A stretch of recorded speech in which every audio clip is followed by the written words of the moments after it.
Hi everybody, என்னோட பேரு Muthu Solaippan. Welcome to Groww Tamil YouTube channel.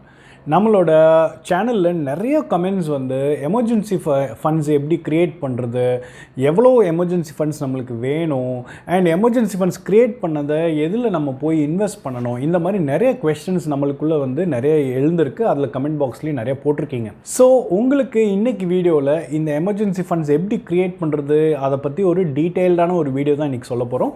அதை இன்னும் சிம்பிளிஃபைடாக ஒரு ஸ்ப்ரெட்ஷீட் யூஸ் பண்ணி உங்களுக்கு ஈஸியாக அண்டர்ஸ்டாண்ட் பண்ணுற மாதிரி உங்களுக்கு இந்த வீடியோவில் எக்ஸ்பிளைன் பண்ண போகிறோம். ஸோ கடைசி வரைக்கும் இந்த வீடியோ பார்த்தீங்கன்னா தான் உங்களுக்கு அந்த வீடியோட ஃபுல் கான்டென்ட்டோட இதை வந்து நீங்கள் அப்சர்வ் பண்ணி உங்களுக்கு யூஸ் பண்ண முடியும். வாங்க வீடியோக்குள்ளே போகலாம்.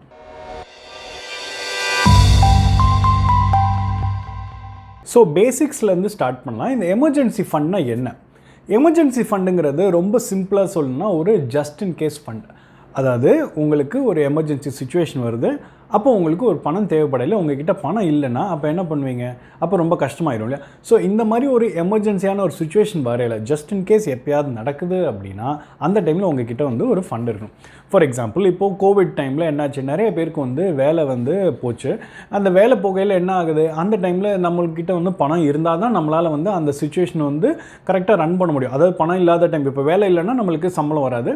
அந்த டைமில் நம்ம ஃபேமிலியை ரன் பண்ணியானோம், நம்ம எக்ஸ்பென்சஸை மேனேஜ் பண்ணணும். இந்த மாதிரி டைமில் நம்மக்கிட்ட ஃபண்ட் இருந்துச்சுன்னா ஓகே. பட் ஃபண்ட் இல்லைன்னா என்ன பண்ணுவோம்? நம்ம எங்கேயாவது வெளியே போய் கடன் வாங்குவோம், இல்லை நம்ம வந்து நம்மளோட இன்வெஸ்ட்மெண்ட்ஸை பிரேக் பண்ணி அந்த பணத்தை எடுத்து நம்ம செலவுக்கு வச்சுப்போம். ஸோ இந்த மாதிரி ஃபாலோயிங் சுச்சுவேஷன்ஸில் வந்து நம்மளுக்கு எமர்ஜென்சி ஃபண்ட்ஸ் தேவைப்படும். ஏன்னா வந்து ஒன்று நம்மளுக்கு வந்து ஜாப் போயிடுச்சு, இல்லை பிஸ்னஸில் லாஸ் வந்துருச்சு, இல்லை அர்ஜென்ட்டாக வந்து மெடிக்கல் எக்ஸ்பென்ஸுக்கு பணம் தேவைப்படுது, இல்லை ஏதாவது ஒரு ஃபினான்ஷியல் அட்டென்ஷன் தேவைப்படுற மாதிரி ஒரு விஷயம் ஏற்படுது. இந்த மாதிரி விஷயங்களுக்கெல்லாம் வந்து நம்ம ஒரு எமர்ஜென்சி ஃபண்டு நம்மளுக்கு தேவைப்படும் இந்த மாதிரி சுச்சுவேஷன்ஸை ஹேண்டில் பண்ணுறதுக்கு. ஏன் இந்த எமர்ஜென்சி ஃபண்ட் ரொம்ப இம்பார்ட்டன்ட் அப்படிங்கிறது நம்ம தெரிஞ்சுக்கணும். நம்ம வந்து நினச்சிக்கலாம், நம்ம தான் நல்லா சம்பாதிக்கிறோமே, அதே மாதிரி நல்லாவே சேவிங்ஸும் வந்து பண்ணிகிட்ருக்கோமே, அப்புறம் எதுக்கு எமர்ஜென்சி ஃபண்ட் நீங்கள் கேட்கலாம். சேவிங்ஸ் வந்து totally different from emergency funds. அதாவது நீங்கள் சேவ் பண்ணிகிட்ருக்கீங்க பணத்தை, பட் ஆனால் எமர்ஜென்சிக்குன்னு சொல்லிட்டு நம்ம தனியாக எடுத்து வைக்கணும். ரெண்டுத்தையும் தனித்தனி இதுவாக தான் நம்ம ட்ரீட் பண்ணுமே தவிர ஒரே விஷயம் வந்து ட்ரீட் பண்ண முடியாது. ஏன் அப்படின்னா நீங்கள் சேவிங்ஸ்க்காக பணத்தை எடுத்து சேவ் பண்ணி வைக்கிறீங்க. ஸோ சேவ் பண்ணி வைக்கல என்ன ஆகும், நம்மளுக்கு எமர்ஜென்சிங்கிற மாதிரி தேவைப்படுற டைமில் அந்த பணம் இல்லாமல் போது நான் எமர்ஜென்சி எக்ஸ்பென்சஸ்க்கு ஏதாவது வரத்துக்கு நம்ம பணத்தை செலவு பண்ணிடுவோம். ஸோ திடீர்னு என்றைக்காவது ஒரு நாள் அந்த எமர்ஜென்சி சுச்சுவேஷன் வரையில நம்மக்கிட்ட அந்த பணம் இருக்காது. ஸோ இதுக்காக தான் வந்து எமர்ஜென்சி ஃபண்டையும் சேவிங்ஸையும் வந்து தனித்தனியாக நம்ம வந்து ட்ரீட் பண்ணணும். அண்ட் இந்த எமர்ஜென்சி ஃபண்ட் நம்மக்கிட்ட இருந்துச்சு அப்படின்னா நம்மளுக்கு ரொம்ப பீஸ் ஆஃப் மைண்ட் இருக்கும், ஃபினான்ஷியல் செக்யூரிட்டி இருக்கும். ஏன்னா நாளைக்கு ஏதாவது இந்த மாதிரி ஒரு சுச்சுவேஷன் வரையில நம்மளால் வந்து ஹேண்டில் பண்ண முடியுங்கிற ஒரு விஷயம் தெரியலையே, நம்மளுக்கு வந்து மைண்டு வந்து ரொம்ப வந்து டென்ஷனே இல்லாமல் இருக்கும். ஸோ இந்த மாதிரி விஷயத்துக்காக தான் நம்ம வந்து எமர்ஜென்சி ஃபண்டுன்னு ஒன்று தனியாக க்ரியேட் பண்ணோம். அதனால தான் இது ரொம்ப ரொம்ப இம்பார்ட்டண்ட். இன்னொன்று நீங்கள் சொல்லலாம், அதாவது லைஃப் அண்ட் ஹெல்த் இன்சூரன்ஸ் இருக்குது, அதுவே போதும்ல அப்படின்னு நினைக்கலாம். லைஃப் இன்சூரன்ஸும் சரி, ஹெல்த் இன்சூரன்ஸும் சரி, அதுக்குன்னு ஒரு ஸ்பெசிஃபிக் பர்பஸ் தான் இருக்குது. இப்போது நம்ம வந்து லைஃப் இன்சூரன்ஸ் எடுத்துருக்கோன்னா அது வந்து நம்மளுக்கு எமர்ஜென்சியாக சுச்சுவேஷன் ஏற்படலை, அதுக்கு உண்டான எக்ஸ்பென்சஸை பே பண்ணுறதுக்கு லைஃப் இன்சூரன்ஸ் வந்து உதவாது. அதே மாதிரி ஒரு ஹெல்த் இன்சூரன்ஸுங்கிறது அது ஒரு குறிப்பிட்ட ஸ்பெசிஃபிக்கான பர்பஸ்க்காக உள்ளது. ஸோ இது ரெண்டுத்தையும் வந்து நம்ம இதோட மிக்ஸ் பண்ண முடியாது. அகைன் ஹெல்த் இன்சூரன்ஸ்னு எடுத்தால் கூட நீங்கள் வந்து ஒரு ஹாஸ்பிட்டல் போய் அட்மிட் ஆகிறீங்களா, ஏதோ ஒரு ஆப்ரேட் பண்ணுறக்கா போகிறீங்கன்னா ஃபஸ்ட்டு நீங்கள் பணத்தை பே பண்ணிட்டு தான் நீங்கள் வந்து ஃபர்தராக வந்து அதை வந்து கிளைம் பண்ண போவீங்க. கரெக்டுங்களா? அதே மாதிரி இந்த லைஃப் இன்சூரன்ஸும் வந்து பார்த்திங்கன்னா இந்தியாவில் வந்து பெனிட்ரேஷனே வந்து ரொம்ப ரொம்ப கம்மியாக தான் இருக்குது. ஆல்மோஸ்ட் 4.2% தான். ஸோ வெறும் லைஃப் இன்சூரன்ஸ் ஹெல்த் இன்சூரன்ஸ் மட்டும் பத்தாது, நம்மளுக்கு ஒரு எமர்ஜென்சி ஃபண்டுன்னு ஒன்று தனியாக இருக்கணும். அப்போ தான் வந்து எமர்ஜென்சி டைமில் டக்குன்னு அந்த ஃபண்டை வந்து டேப் பண்ண முடியும். நம்மளுக்கு வேணுங்கும் போது அந்த பணம் வந்து கையில் கிடைக்கும். அந்த மாதிரி ஒரு ஃபண்டு நம்மக்கிட்ட இருந்தால் மட்டும்தான் இந்த மாதிரி டஃப்பான சுச்சுவேஷன்ஸில், அன்எக்ஸ்பெக்டடான சுச்சுவேஷன்ஸில் we can sail through. So அடுத்தது நான் உங்களுக்கு வந்து எமர்ஜென்சி ஃபண்ட் ஏன் இம்பார்ட்டன்ட் சொன்னோம், எவ்வளோ பணம் நம்ம எமர்ஜென்சி ஃபண்டில் வச்சுருக்கணும் அப்படிங்கிறது நிறைய பேருக்கு உண்டான ஒரு கேள்வி. அதை நம்ம இப்போது ஆன்சர் பண்ணலாம். ஃபினான்ஷியல் எக்ஸ்பர்ட்ஸ் என்ன சொல்கிறாங்கன்னா, அவங்க ஒரு தம்ப் ரூல் கொடுக்குறாங்க. உங்களோட ரெகுலர் லைஃப்பில் தேவைப்படக்கூடிய விஷயங்களுக்கு உண்டான 6 மந்த்ஸுக்கு உண்டான பணம் வந்து உங்ககிட்ட இருந்துச்சு அப்படின்னா அதுவே போதுமானது அப்படிங்கிறாங்க எமர்ஜென்சி ஃபண்டு க்ரியேட் பண்ணுறது. பட் நான் என்ன சொல்கிறேன்னா, நீங்கள் 6 மந்த்ஸ் இல்லை, நம்ம 12 மந்த்ஸ் ஆல்மோஸ்ட் 1 இயருக்கு தேவைப்படக்கூடிய பணத்தை நம்ம சேகரித்து வச்சுக்கிட்டோம் எமர்ஜென்சிக்காக அப்படின்னா நம்மளுக்கு ரொம்பவே வந்து யூஸ்ஃபுல்லாக இருக்கும் அப்படின்னு நான் சொல்கிறேன். ஸோ இப்போது இதில் வந்து என்ன வராதுன்னா, இப்போது நீங்கள் வந்து இப்போ எமர்ஜென்சி ஃபண்டுக்குன்னு நம்ம ஒதுக்கல, நம்ம ரெகுலராக மந்த்லி பண்ணக்கூடிய எக்ஸ்பென்ஸ் இருக்குல்ல, நம்ம பார்ட்டி பண்ண போகிறோம், நம்ம வந்து ஊர் சுற்ற போகிறோம், நம்ம ஷாப்பிங் பண்ணுறோம், அதாவது லக்ஸரிக்காக ஷாப்பிங் பண்ணுறோம், டைன் அவுட் பண்ணுறோம், இந்த மாதிரி விஷயங்கள்லாம் வந்து எமர்ஜென்சி எக்ஸ்பென்ஸில் வந்து செட் ஆகாது. ஸோ நம்மளுக்கு அடிப்படையாக தேவைப்படக்கூடிய விஷயங்கள் தான் வந்து அந்த எக்ஸ்பென்ஸ் எவ்வளோ வருது ஒரு மாதத்துக்கு, அதிலிருந்து 6 மந்த்ஸ் நம்மக்கிட்ட அந்த பணத்தை இன்ட்டு 6 பண்ணால் எவ்வளோ வருதோ அந்த பணத்தை மினிமம் நம்ம வச்சுருக்கணும். மேக்ஸிமம் வந்து 12 மந்த்ஸுக்கு உண்டானது வச்சுக்கணும். ஏன் இந்த 6 to 12 மந்த்ஸ் வந்து சொல்கிறேன்னா, நம்மளால் எக்ஸாக்டாக சொல்ல முடியாது. நம்மளுக்கு வந்து ஒரு ஹெல்த் இஷ்யூ வந்திருக்கு அப்படின்னா அந்த ஹெல்த் இஷ்யூ வந்து 6 மந்த்ஸ்க்குள்ளே ரெக்டிஃபை ஆயிருமா, இல்லை 1 இயர்க்குள்ளே சில டைம் ஆகலாம் இல்லையா, இல்லை ஒரு ஜாப் லாஸ் ஆகிருக்கு, மார்க்கெட் ரொம்ப மோசமாக இருக்குது, ஃபுல்லாகவே வந்து இதில் இருக்குன்னு வச்சுக்கோங்க, ஜாப் மார்க்கெட்டே ரொம்ப மோசமாக இருக்குன்னா அந்த டைமில் ஜாப் கிடைக்கிறது கொஞ்சம் கஷ்டமாக இருக்குன்னா, ஸோ நம்மளுக்கு வந்து எக்ஸாக்டாக 6 மந்த்ஸில் கிடைக்கும்னு சொல்ல முடியாது. அதுக்காக தான் வந்து 12 மந்த்ஸ் கேப் வந்து எடுத்துக்கணும்னு சொல்கிறேன். ஸோ இந்த மாதிரி வந்து 6 மந்த்ஸ்லேருந்து 12 மந்த்ஸுக்கு தேவைப்படக்கூடிய மந்த்லி எக்ஸ்பென்ஸை நம்ம வந்து கையில் வந்து வச்சுருந்தோன்னா அதுதான் வந்து எக்ஸாக்டான அமௌண்ட். ஃபார் எக்ஸாம்பிள், இப்போ நீங்கள் வந்து ஒரு 20,000 ரூபா நீங்கள் வந்து ஸ்பெண்ட் பண்ணுறீங்க ஒரு மாதத்துக்கு அப்படின்னா, உங்களுக்கு அதாவது அடிப்படையான தேவைகள் அப்படிங்கும்போது அது 20,000 ரூபா உங்களுக்கு வருது அப்படின்னா, நீங்கள் அப்போ என்ன பண்ணணும், 6 மாதம் இன்ட்டு 20,000 போடையில் என்ன ஆகுது, 1.2 lakhs நம்மக்கிட்ட எமர்ஜென்சி ஃபண்டில் இருக்கணும். இல்லை 1 இயருக்கு நம்ம இது சேர்த்து வைக்கணும் அப்படின்னா அப்போது இன்ட்டு 12 பண்ணோன்னா 2.4 lakhs வந்து நம்மக்கிட்ட வந்து இருக்கணும். அடுத்தது இந்த எமர்ஜென்சி ஃபண்டை எப்படி நம்ம பில்ட் பண்ணுறது அப்படிங்கிறத பார்க்கணும். இது நம்ம கூகுள் ஷீட்டில் வந்து பார்க்கலாம். சரி, ஃபார் எக்ஸாம்பிள் அனுன்னு ஒருத்தவங்க இருக்காங்க. அனுங்கிறவங்க வந்து பெங்களூரில் ஒரு ஸ்டார்ட் அப் கம்பெனியில் வேலை பார்க்குறாங்க. அவங்களோட மாத சம்பளம் வந்து 50,000 ரூபா.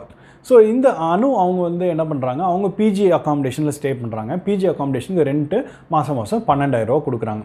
அதே மாதிரி வந்து அவங்களுக்கு வந்து ட்ராவல் பண்ணுறதுக்கு ஒரு செகண்ட் ஹேண்ட் கார் வாங்கிக்கிறாங்க, 5 lakhs லோன் போட்டு வாங்கியிருக்காங்க. ஸோ அதுக்கு மாத இஎம்ஐ வந்து ஒரு 8,000 ரூபா. அது இல்லாமல் வந்து அனுவுக்கு வந்து பார்த்திங்கன்னா அவங்களுக்கு வந்து மாதம் 2,000 ரூபா யூட்டிலிட்டிஸ்க்காக ஸ்பெண்ட் பண்ணுறாங்க, ஒரு 3,000 ரூபா வந்து கிராசரிஸுக்கு ஸ்பெண்ட் பண்ணுறாங்க, ஒரு 3,000 ரூபா அவங்க ஃப்ரெண்ட்ஸோடு வந்து டைனிங் அவுட் பண்ணுறதுக்கோ, ட்ரிங்க் பண்ணுறதுக்கோ, இல்லை பார்ட்டி பண்ணுறதுக்கோ, என்ஜாய் பண்ணுறதுக்காக வந்து செலவு பண்ணுறாங்கன்னு வச்சுப்போம். அது இல்லாமல் வந்து அவங்க வந்து க்ரோவோட சேனல் வந்து நம்ம யூடியூப்பில் வந்து ஃபாலோ பண்ணிகிட்டு இருக்காங்க. ஸோ அதனால் அவங்களுக்கு இன்வெஸ்ட்மெண்ட்ஸ் பற்றி வந்து ரொம்பவே இன்ட்ரெஸ்ட் இருக்கிறதுனால, அதோட இம்பார்ட்டன்ஸ் தெரிஞ்சதுனால என்ன பண்ணுறாங்கன்னா, மாதம் இன்சூரன்ஸ் ப்ரீமியம்க்கு 2,000 ரூபா கட்டிகிட்டு இருக்காங்க. அதே மாதிரி வந்து ஸ்டாக்ஸு இல்லை ஃபண்ட்ஸில் வந்து மியூச்சுவல் ஃபண்ட்ஸில் இதில் வந்து மாதம் ஒரு எஸ்ஐபி மாதிரி வந்து ஒரு 5,000 ரூபா வந்து போட்டு இன்வெஸ்ட் பண்ணிகிட்டு இருக்காங்கன்னு வச்சுப்போம். ஸோ இதெல்லாம் தான் வந்து வந்து மந்த்லி வந்து பண்ணிகிட்ருக்காங்க. ஸோ இது எல்லாத்தையும் நம்ம டோட்டல் பண்ணோன்னா அனுவோட மந்த்லி எக்ஸ்பென்ஸு ப்ளஸ் அதாவது அவுட்ஃப்ளோ எவ்வளோன்னு வச்சோன்னா 35,000 அவுட்ஃப்ளோ வருது. ஸோ இந்த 35,000 நம்ம வந்து எஸ்ஐபிக்காக இன்வெஸ்ட் பண்ணுறாங்களே 5,000 அதை ரிமூவ் பண்ணிடலாம். அண்ட் ஃப்ரெண்ட்ஸோட லீஷர் பண்ணுறது ஒரு 3,000 ரூபா வந்து லீஷர் எக்ஸ்பென்சஸை ரிமூவ் பண்ணிடலாம். ஏன்னா வந்து இதெல்லாம் வந்து எமர்ஜென்சிக்கு யூஸ் பண்ண போகிறது இல்லை. ஸோ அதனால் இப்போ 35,000 இதை ரிமூவ் பண்ணோன்னா எவ்வளோ வருது, பாக்கி 27,000 வந்து வருது. ஸோ இவங்களோட நீட் என்ன, நீட் பேஸ்ட் எக்ஸ்பென்ஸ் ஒரு மாதத்துக்கு வந்து 27,000 கம்வாட்மே அவங்க ஸ்பெண்ட் பண்ணி ஆகணும், ஏன்னா அவங்களோட சர்வைவலுக்கு. ஸோ இந்த 27,000 வந்து இன்டூ 6 மந்த்ஸ் போட்டோம் அப்படின்னா இவங்களுக்கு எவ்வளோ தேவைப்படுது, 1.62 lakhs வந்து தேவைப்படுது. அதே மாதிரி 12 மந்த்ஸ்னு எடுத்தோன்னா 3.24 lakhs வந்து தேவைப்படும். இதுதான் வந்து இவங்க பில்ட் பண்ண வேண்டிய ஒரு எமர்ஜென்சி ஃபண்ட் அமௌண்ட். இந்த ஷீட்டில் நம்ம டீம் வந்து 12 மந்த்ஸோட எமர்ஜென்சி ஃபண்ட்ஸும் வரிசையாக இது பண்ணியிருப்பாங்க. பட் ஈஸியாக எக்ஸ்பிளைன் பண்ணுறதுக்கு நான் என்ன பண்ணேன்னா வெறும் 6 மந்த்ஸ்க்கு உண்டானதை வச்சு நான் அடுத்தது வந்து உங்களுக்கு நான் சொல்ல போகிறேன். ஸோ இப்போது நம்ம என்ன பார்த்தோம், அனுவோட சேலரி 50,000 வருது, அவங்களோட எக்ஸ்பென்சஸ் 35,000 வருது. ஸோ அப்போ அவங்களுக்கு பணம் எவ்வளோ லெஃப்ட், 15,000 ருபீஸ் இருக்குது அவங்களுக்கு சேவ் பண்ணுறதுக்கு. இந்த பணத்தை வச்சு தான் இப்போது அனு வந்து அவங்களோட எமர்ஜென்சி ஃபண்டை பில்ட் பண்ண போகிறாங்க. ஸோ இந்த 15,000 மொத்தமாக அனு வந்து எமர்ஜென்சி ஃபண்டு யூஸ் பண்ணணுமா, கிடையாது. எல்லாத்தையும் யூஸ் பண்ணுற அளவுக்கு நம்ம வந்து நம்ம லைஃப் வந்து ஒரு ஸ்ப்ரெட்ஷீட்டில் ஒரு எக்ஸல் ஷீட்டை வச்சு நம்மளால் வந்து டிசைட் பண்ண முடியாதுன்னா கூட குறைய ஒரு சில மாதங்கள் வரதான் செய்யும். ஸோ அதனால் வந்து ஒரு 15,000 அவங்க சேவ் பண்ணாங்கன்னா 10,000 எமர்ஜென்சி ஃபண்டுக்கு கொடுத்துட்டு மிச்சம் 5,000 வந்து ஒரு ஜென்ரல் சேவிங்ஸுக்காக வச்சுக்கலாம். ஸோ இப்போ 10,000 வந்து மாதம் வந்து இவங்க சேவ் பண்ணாங்கன்னா என்ன ஆகும், எவ்வளோ சேவ் பண்ணணும், கிட்டத்தட்ட வந்து 16 மந்த்ஸில் வந்து இவங்களுக்கு தேவைப்படக்கூடிய ஒரு எமர்ஜென்சி ஃபண்டை இவங்க செட் பண்ண முடியும். இது கேஸ் 1. கேஸ் 2 என்ன பண்ணலான்னா, இப்போ அதே அனு வந்து நைட் பார்ட்டிஸ் போகிறதுக்கு இதுக்கெலாம் ஃபண்டுக்கு வந்து 3,000 ருபீஸ் வச்சுருந்தாங்களே, அதில் வந்து கொஞ்சம் கட் பண்ணிக்கிறாங்க. இன்னும் எல்லா வாரமும் நான் வந்து போகல, ஒரு வாரம் நான் வந்து கட் பண்ணிக்கிறேன் அப்படிங்கும்போது இப்போது 1,500 ரூபா அதில் சேவ் பண்ணுறாங்க. அதே மாதிரி நான் எஸ்ஐபி எடுக்கிறதுல வந்து 5,000 ரூபாய்க்கு பதில் நான் என்ன பண்ணுறேன், பாதி அமௌண்ட் தான் எஸ்ஐபியில் போடுறேன், 2,500 ரூபாய்க்கு நான் வந்து சேவ் பண்ணிக்கிறேன்னா அப்போ இந்த 2,500 ப்ளஸ் அதில் ஒரு 1,500 என்ன ஆச்சு, கிட்டத்தட்ட வந்து 4,000 ரூபா ஆச்சு. ஸோ இதுவும் அந்த எமர்ஜென்சி ஃபண்ட் அந்த 10,000 சேர்த்து எல்லாம் 14,000 ருபீஸ் அவங்க மாதம் சேர்த்தாங்க அப்படின்னா அவங்களுக்கு தேவைப்படக்கூடிய 6 மந்த்ஸுக்கு உண்டான எமர்ஜென்சி ஃபண்டு வித்தின் 12 மந்த்ஸ்லேயே வந்து அவங்க பில்ட் பண்ணிடுவாங்க. பட் கேஸ் 1ல் என்ன 16 மந்த்ஸில் பில்ட் பண்ணுவாங்க. இங்கே வந்து கேஸ் 2 சினாரியோலேயே வந்து கிட்டத்தட்ட வந்து 12 மந்த்ஸ்லேயே வந்து அவங்க பில்ட் பண்ணிடுறாங்க. அதை இன்னும் கம்மி பண்ண முடியுமா? 12 மந்த்ஸை விட இன்னும் கம்மியாக குயிக்காக வந்து சேர்க்க முடியுமான்னு கேட்டிங்கன்னா எஸ், பண்ண முடியும்.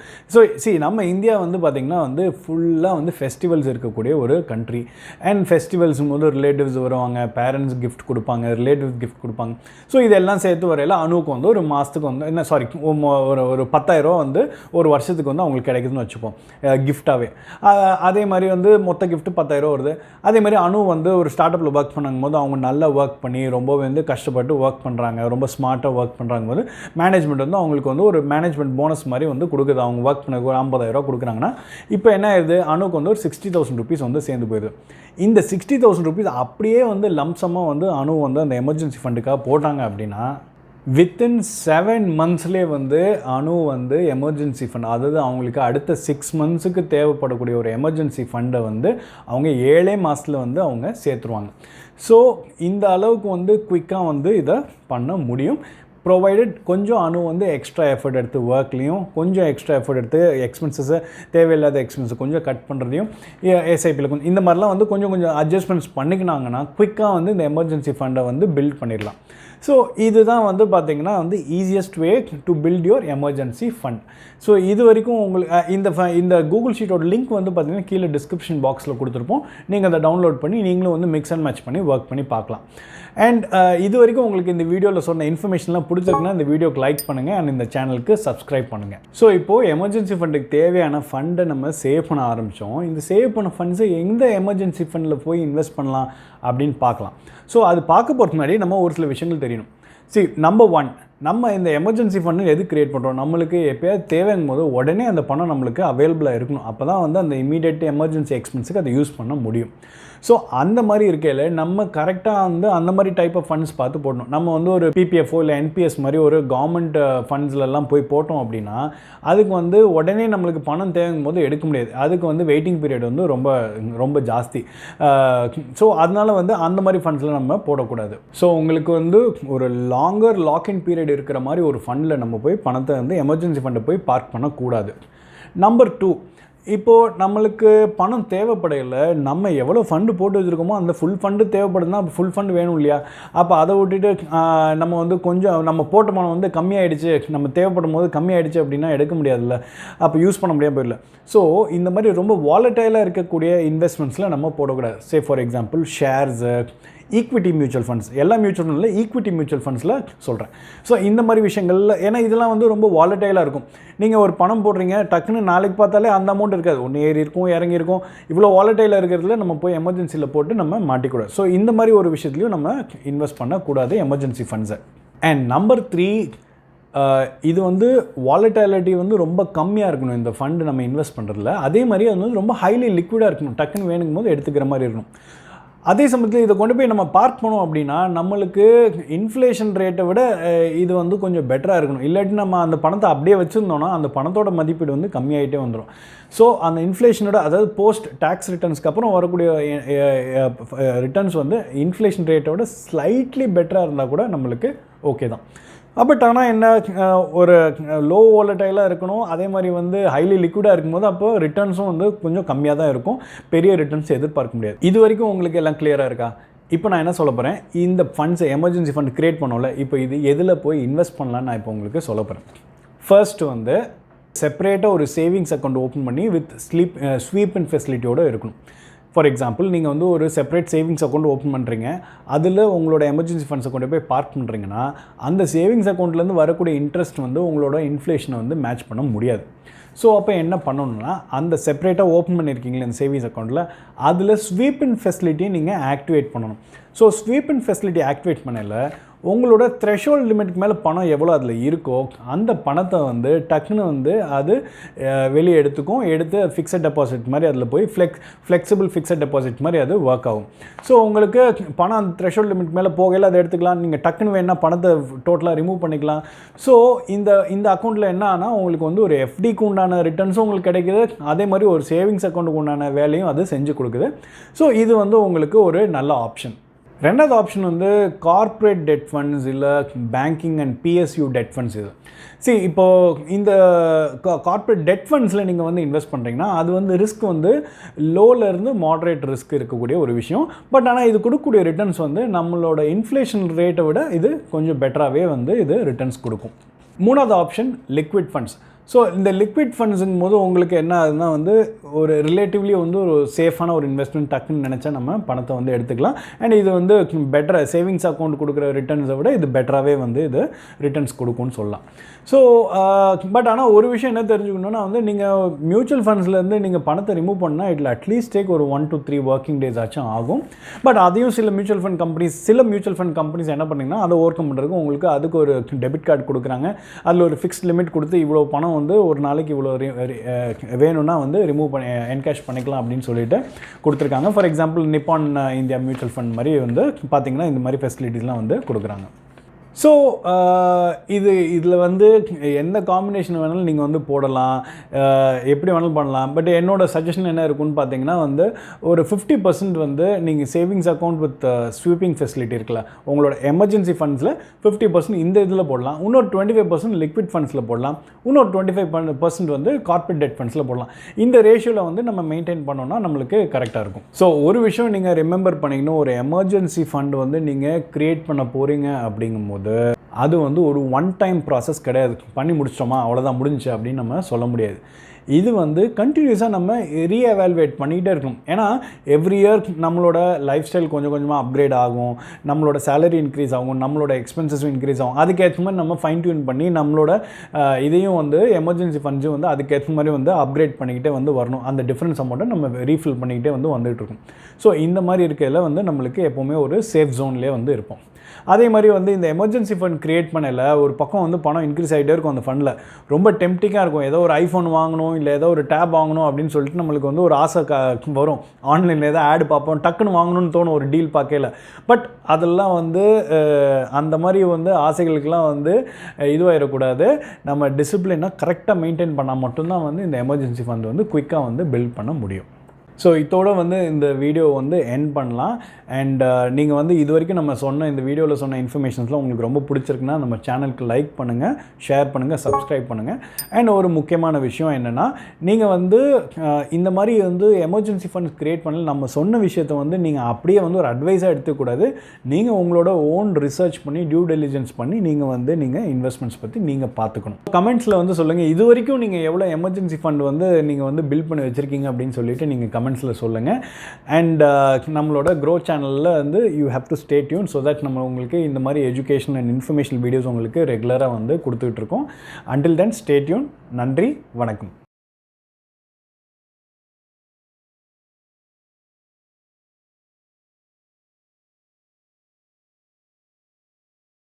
Investment in securities market are subject to market risks. Read all the related documents carefully before investing. Please read the risk disclosure documents carefully before investing in equity shares, derivatives, mutual fund, and or other instruments traded on the stock exchanges.